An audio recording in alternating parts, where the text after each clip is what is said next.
Our next guest is somebody who came to America because, well, you love America, where you can have your business and government's not going to take it from you. Greg Golyansky, thanks for spending some time with us. Thank you. Now, you were born and raised in the Ukraine. Kiev. Kiev, nice. How did you get here? My family came here as refugees from communists in 1978. And how old were you then? I was 16 years old at the time. What do you remember from Kiev? When you knew that there was a chance to come to the United States, even as a 16-year-old, what did that mean to you?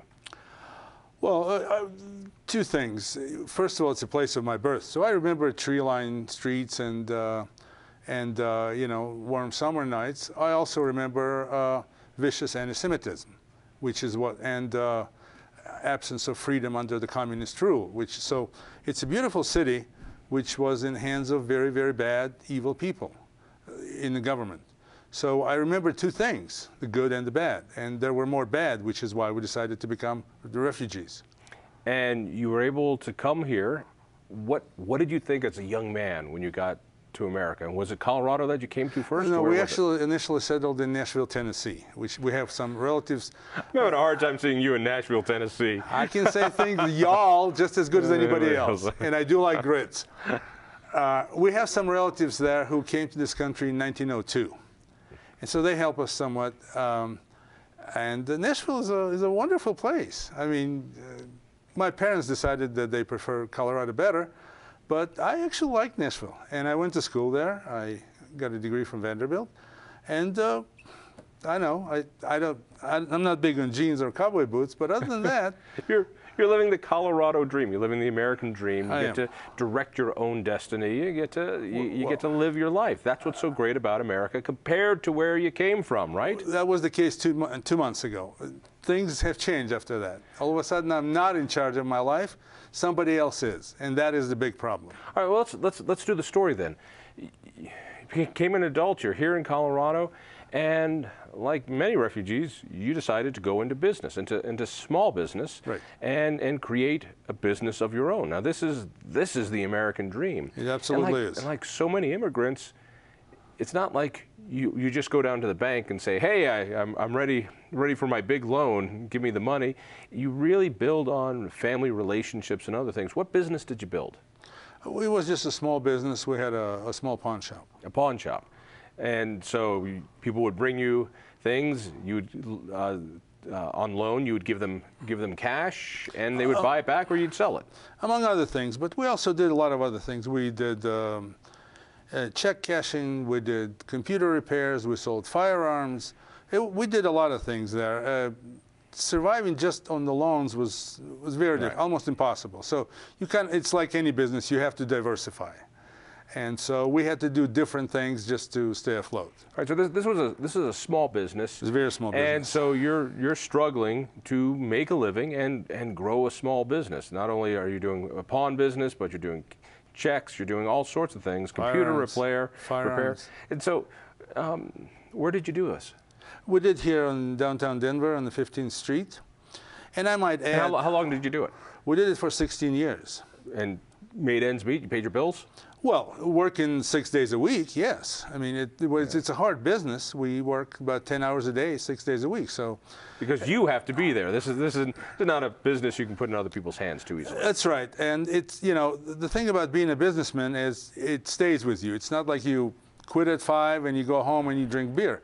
Your business and your problem go home with you.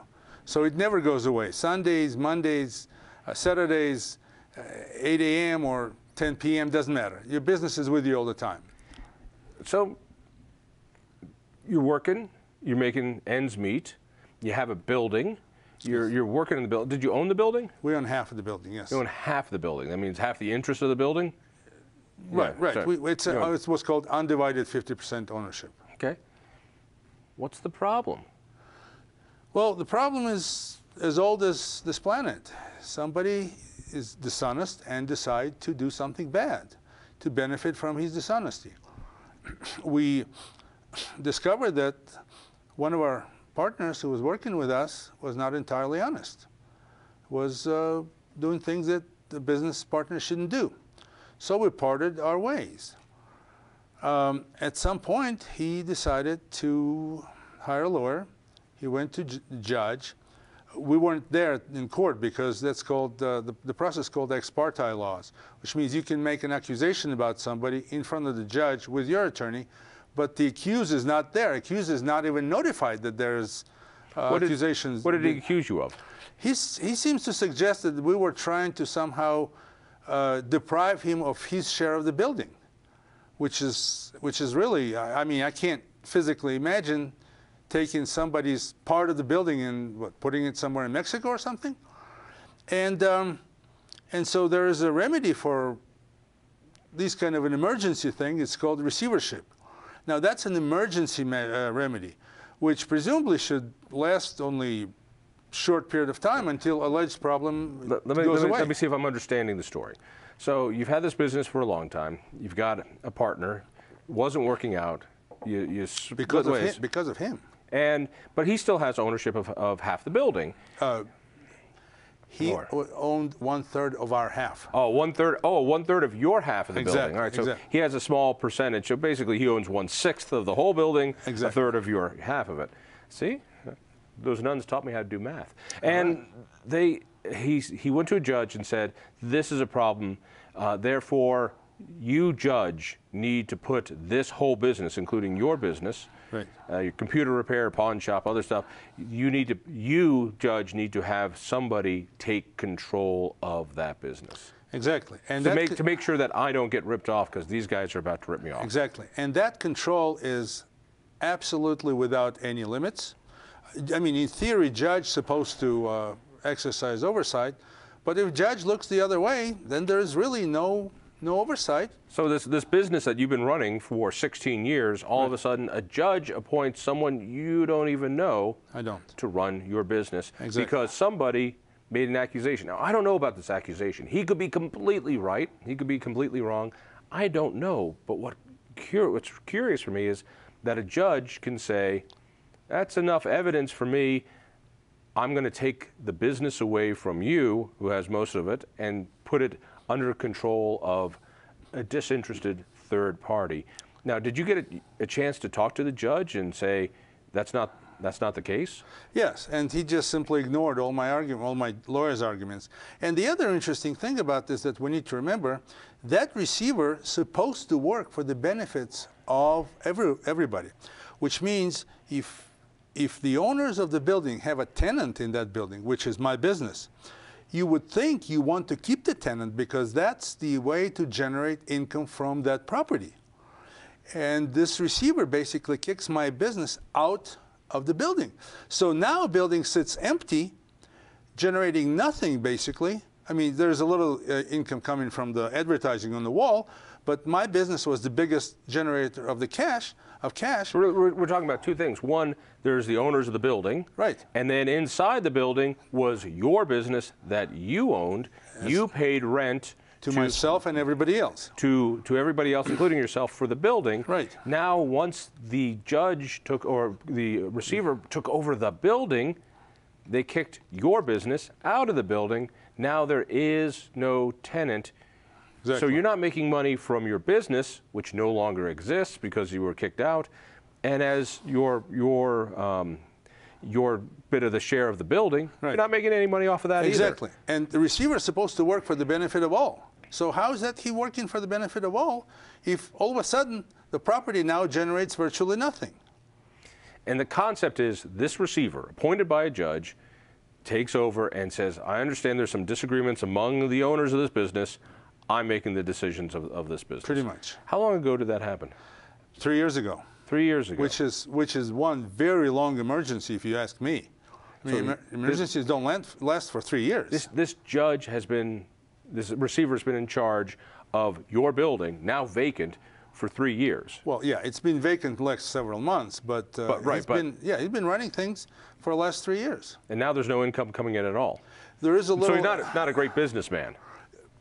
That's putting it rather mildly. All right. So obviously you went back to the judge and said, Judge, there's no emergency here. You know, get it out of receivership so we can work as business partners. It's not unusual business partners have have conflicts and want to solve them. And the judge said, sure, you're absolutely right, Greg. Here's your business back, right? No, he said, I will defer to whatever receiver says. And receiver said, among other things, the owners don't get along, I think I should stay. Does he get paid for this? Yes, out of my own bank, out of my bank account.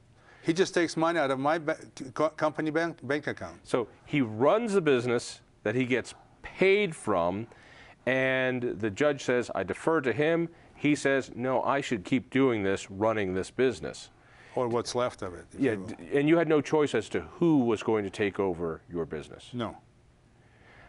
Where does it lay you now? What's next?